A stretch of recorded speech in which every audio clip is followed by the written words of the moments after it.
Всем привет, народ, с вами Олег Пазл, и это плохие новости.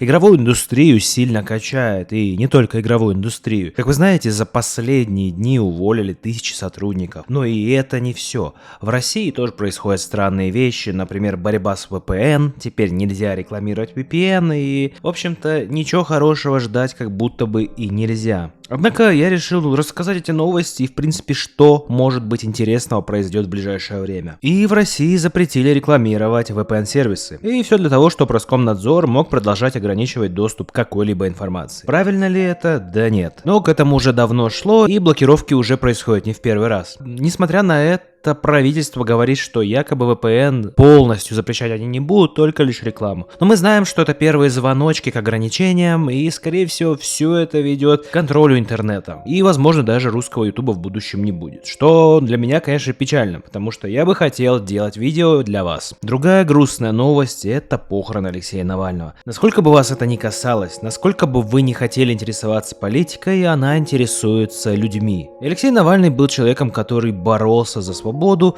который пытался что-то поменять. И это безумно грустно видеть похорон этого человека, даже не верится, что это произошло. Я делал некоторые видео о нем и цитировал его в своих соцсетях, поэтому я должен выразить соболезнования всем родным и близким, и просто кто уважал этого человека. Алексей Навальный всегда отстаивал свою позицию, всегда боролся за права людей и старался что-то изменить к лучшему. Но все те же люди, которые нам ограничивают VPN, именно они решили ограничить не только VPN, но еще и жизнь человека, который был не согласен с происходящим в России. Мои соболезнования всем, кто уважал Алексея, и надеюсь, что что-то изменится к лучшему.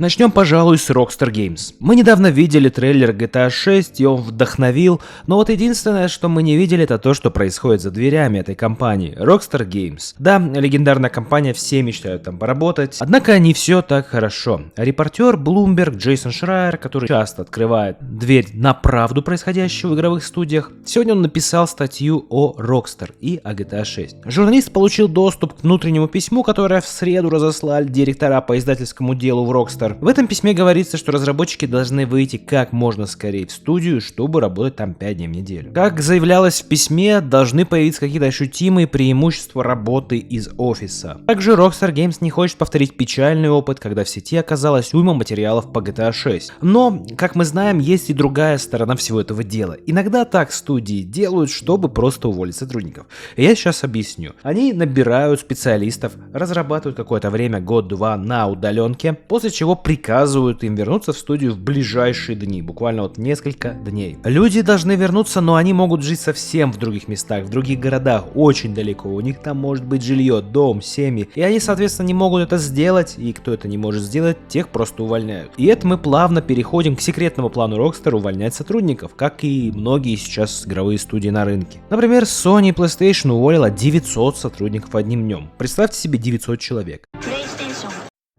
Electronic Arts сократила вчера 670 человек и отменила шутер по Звездным войнам. Шутером этим занималась студия Respawn. И, как говорилось, эта игра должна была быть амбициозной. Она должна была быть о Бобби Фетте, если помните такого наемника из мира Звездных войн. И она должна была пушнуть эту идею Звездных войн еще дальше и сделать это еще интереснее. К тому же Respawn очень крутые в создании шутеров. Вспомним их Apex Legends, вспомним их Titanfall. Да, они еще делали Star Wars Jedi Survivor и так далее, но, мне кажется, не очень хорошие игры, ну как бы, бывало и лучше, а вот шутеры у них реально на вес золота. К сожалению, они решили отменить это, и вместе с этим отменили в один день 670 человек.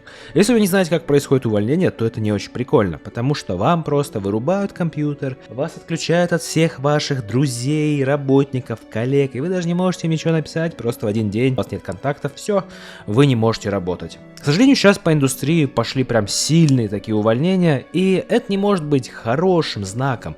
Скорее всего, игры будут становиться хуже, на играх будут экономить и пытаться сделать их проще. Также, например, Sony отменила новую Twisted Metal. Если кто играл в старые игры PlayStation, то Twisted Metal — это вишенка на торте, один из эксклюзивов, который, наверное, всегда стоило поиграть. Это баталии на автомобилях, там вы можете играть за клоуна, Свит-Тюфа так называемого, ставить различные штуки, автоматы, пулеметы на свою машину и сражаться, разбивать окружение в хлам. И вот вчера вместе с увольнением Sony сотрудников они отменили еще и эту игру новую. Короче, печально. Однако давайте перейдем к более позитивным новостям, что ли. Выставка Tokyo Games Show 2024 пройдет 26-29 сентября.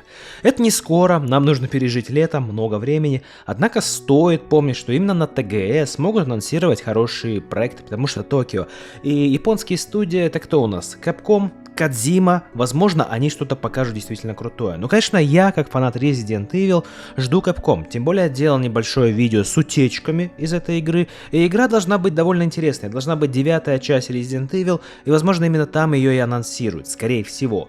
Несмотря на большие успехи игр, почему-то сотрудников постоянно увольняют. Я уж молчу о каких-то маленьких компаниях, которые вообще закрываются каждый день. Большие издатели и разработчики объясняют это тем, что бюджеты игр выросли, но, черт возьми, и доходы выросли. Вот за последний год мы увидели много крутых игр. Это и Resident Evil 4 Remake, это и у PlayStation дофига всего выходило, и много-много всяких хороших игр. Но, тем не менее, за последний год уволено буквально 1000 сотрудников, игровых разработчиков, которые потом с трудом находят работу, а многие из них просто меняют сферу деятельности. Например, такая студия Toys for Bob, вы, возможно, ее не знаете, но это создатели Crash Bandicoot ремейка, Spyro ремейка, и вот они были зависимы от Activision. Насколько я знаю, Activision пришла к ним и сказала в один день, что вы просто теперь студия на поддержке Warzone, Call of Duty Warzone, и не более. Хотя эти ребята разрабатывали крутые игры всю свою жизнь. И вот буквально на днях Activision опять-таки сократила сотни своих сотрудников, и вот эта вот компания Toys for Bob, которые создали Crash Bandicoot Remake и Spyro Remake,